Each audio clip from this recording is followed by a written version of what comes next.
Welcome to Coming About with David Paragamian, the podcast that dives deep into the minds of leaders who have transformed their businesses and industries, paving the way for a better future. Here's Dave. Welcome back to my conversation with Risa Wexler, a true leader when it comes to navigating the ever-changing world of media, technology, and digital transformation. We've been discussing her eclectic 20-year career working on the agency and the client side with major companies. She now looks forward to sharing the love and being a true media nerd with her enthusiasm and passion in her own business that she started. Risa, you made this big decision to start your own company. It's brave, it's bold, and I love, of course, the Springsteen lyrical metaphor that led you to the name of your company. And I won't spoiler alert that for folks, but tell me a little bit more about how you decided to leave Pfizer and go out on your own. Well, Dave, every Springsteen fan knows you can't start a fire without a spark. And so my spark is always that for years I talked about starting a company called Advertising Works. And it's really very simple. The reason I wanted to call it Advertising Works is because advertising works. It literally does work. So very logical, very simple, hopefully very self-explanatory. And it's just something that I've always wanted to do. So I can't tell you how cool it is now that I've actually done it.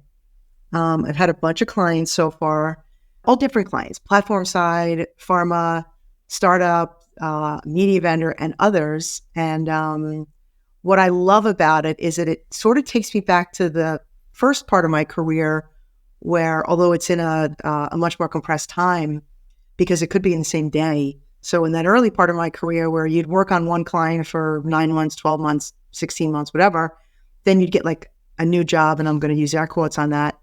You'd still be in the same office, the same building, but you'd have a whole new set of clients and characters and things to learn. And this is the same, but on a daily basis. So I'm working with different clients in the same day. And what's been really rewarding is having this variety of clients because it keeps everything so interesting. And I've met just tons of new people and continue to learn so much from all of them in this very short time. And I will say, kind of sounds hokey, but it's invigorating. And it's also a lot of fun. It goes back to that, like this being constantly interested in learning about what else is out there and what's new. And this gives me exposure to different companies and different people on a daily basis to understand what they're doing and what's new in their world and how we can bring that back to what's new in the media world and how to best apply what is available today to help them achieve their goals. Speaking of what's new in the media world, in this new construct for Advertising Works, are there any trends? We're at that nice time of the year as we're starting to turn the calendar page, looking at the new calendar year in front of us. Are there trends, issues, hot takes that you have for the listener? I think in general, data is, they say the new gold, right? And I think that's pretty obvious. I think what also is obvious is the way in which pharma can and should not use that data. The hilarious part about this is while everybody's getting their hands slapped from GDPR to California, CCPA, CPRA, and everything else, all the other now like almost 24 laws that are potentially coming through at the state level, pharma's already been compliant with privacy forever. So I find it kind of funny that that's a thing now, and people say that pharma is behind. But I think pharma actually has an advantage right now because they already know how to do that. Not only are they guided by HIPAA, but there are so many other government agencies that are making sure that they don't step out of line with patient information, customer information, that they already know how to operate in this world. Now, that may sound restrictive to everyone else, but I think the guiding light should be if it were your information, how would you want it used? I mean, I'm one of those people who goes through the privacy policy. Yes, I hit accept everywhere like everyone else. And I do think they need to change that and almost make it like the nutrition labels and put up front what you can, what they will and won't do with your information, and make the opt-out a lot easier. I do think that that should be the case. But I think pharma knows how to use and not use information in ways that are, we always used to say our lens was, don't be creepy. And if you can follow that rule, it really makes it very simple when you're thinking about, should we or shouldn't we do this? And again, I go through every one of those policies and I opt out of everything. No, I don't want anything personalized, any of my ads. I don't want any of my information out there. No, I don't have listening devices in my house. Although I have a lot of people in my household who want them, but I don't like people listening because I'm a little paranoid. But, the kids don't care. So the next generation couldn't care less that Alexa and Siri and Google are listening. They actually understand that the bargain is I get this stuff for free if I give them my information and my insights, which is not a bad trade-off. It's kind of the way linear television worked for years. I sit through 8 minutes every 30 minutes of ads, and then I get to watch this thing for free. So I think your original question about trends and things that are coming up, I think it's going to remain data and how to handle the data and how to use it properly in ways that are not creepy. Because as we get more data, and listen, I'm going to throw out everybody's favorite generative AI right now. It's so obvious, but the peril there is equally obvious. And I guess the Sam Altman shenanigans of the last week or so are very clear for what their struggle was internally, right? So are we those people who we don't use it for anything other than altruism, as those board members were members of that group, or we make buckets and buckets of money? And I think it became pretty clear that the buckets of money side just won, with the Microsoft weighing in on it and Sam Altman going back and the board getting fired.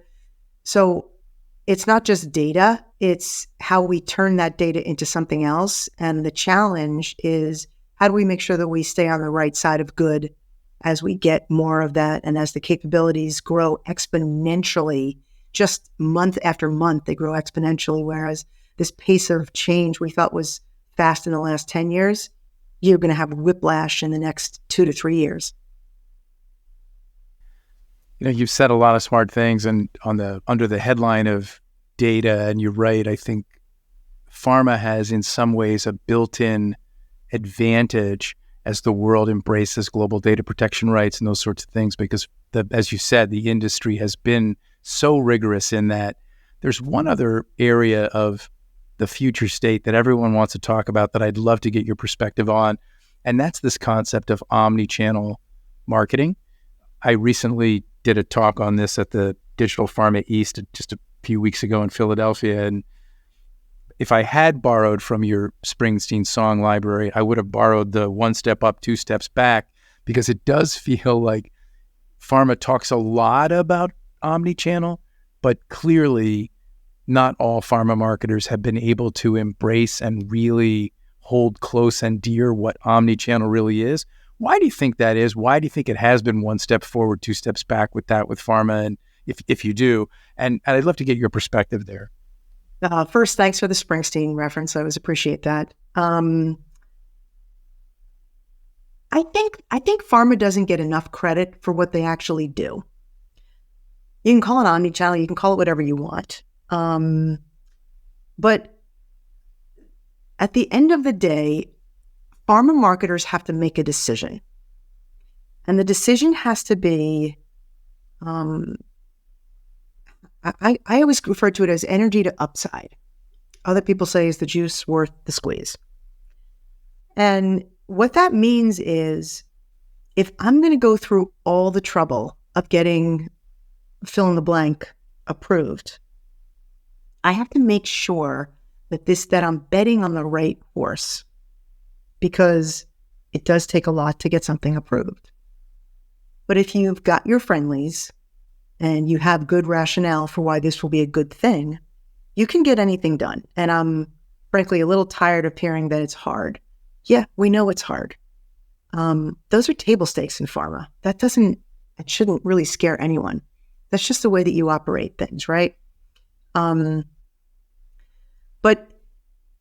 I don't know that I think pharma gets a bad rap for some of these things because they're not seen as being out in front. But the reality is they're being thoughtful about when they actually do move forward in something. And what that means is that the energy that you spend is going to have a very big upside. So you may do fewer things, but you will do fewer things very well, and you will do a lot of it. So pick any placement, pick any platform, pick any technology, and the media and the marketers folks are saying, okay, which one is going to move the needle the most for us? Where are our patients spending more of their time? And if you have a good understanding of your patients and your physicians, then you will have an understanding. So for example, HCP is overwhelmingly Apple users, and they love their phones. And within that group, oncologists are more tech savvy than most of the other specialties.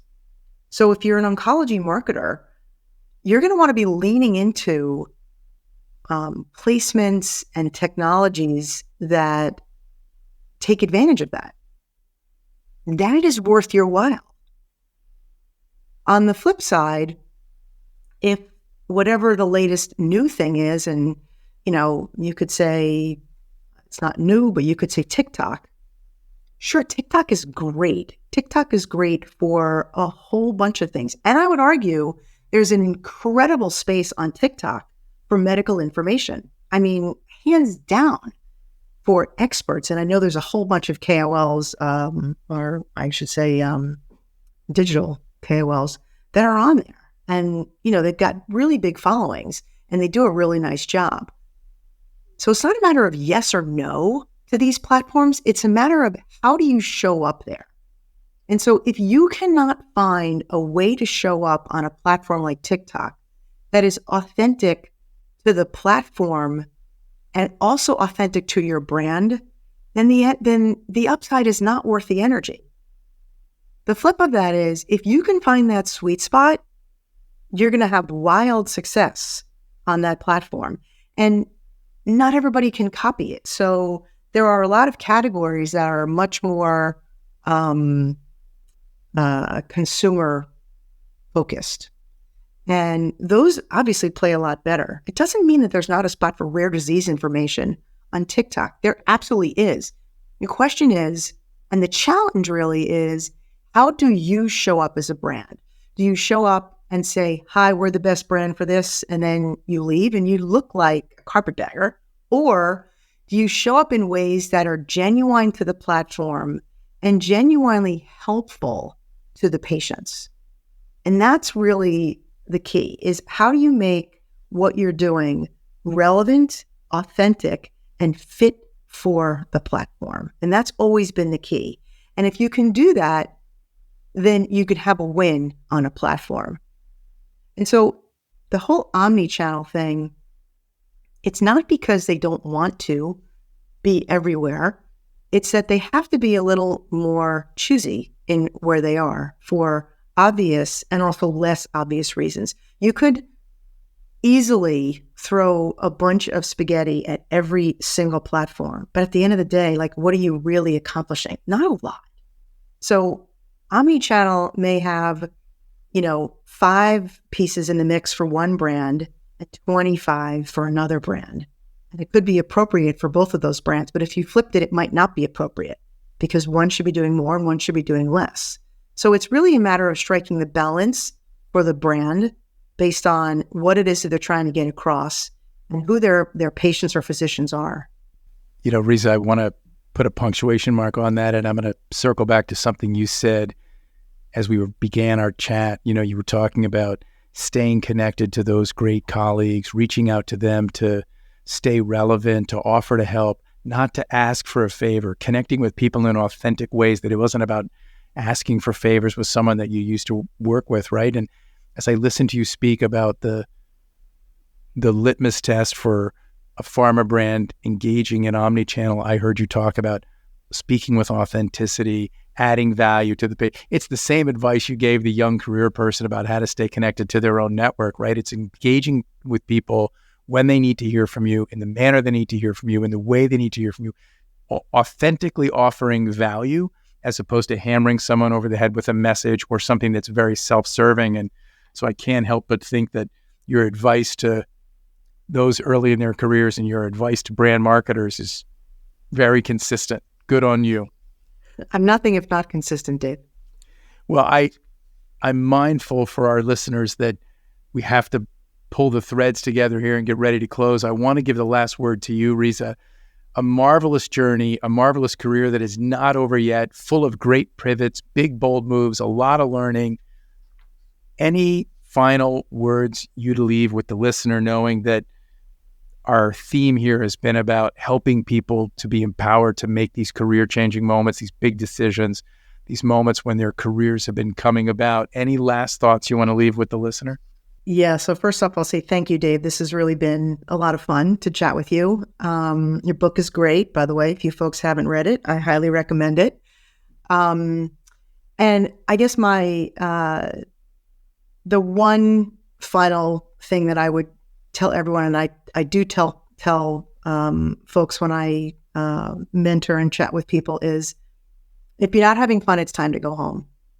By the way, that started out in bars when I was in college. And I was not a big drinker, and I just was not having fun, so I would leave early. But it really follows through. So again, I'm pretty consistent. Media is the most fun business that I could have ever imagined falling into. When I first started out, all my friends had other jobs making three times the amount of money that I was making, and they were jealous at how much fun I was having. And that for me has been a consistent. So I would strongly advise that if you're not having fun, it's time to go home. And that means if you're not enjoying your current role, there's 10 others out there. Go find another one. If you don't like who you're working for, go find somebody else. But media is a super fun business with really, truly great and wonderful people. I have so many friends that I've made that will be friends when I'm way done with working, because they're just good people and you can find them everywhere. The other thing I would say is lean into everything that seems or feels new today, because at the pace of change that we're seeing right now, it won't be new for long. So I think it's really important to stay open to everything that's coming down the pike now and in the future, because if you consume all of it as it's happening, each new thing, and it's just a little new versus, taking a nap for 6 months and then being like, oh my God, what is generative AI?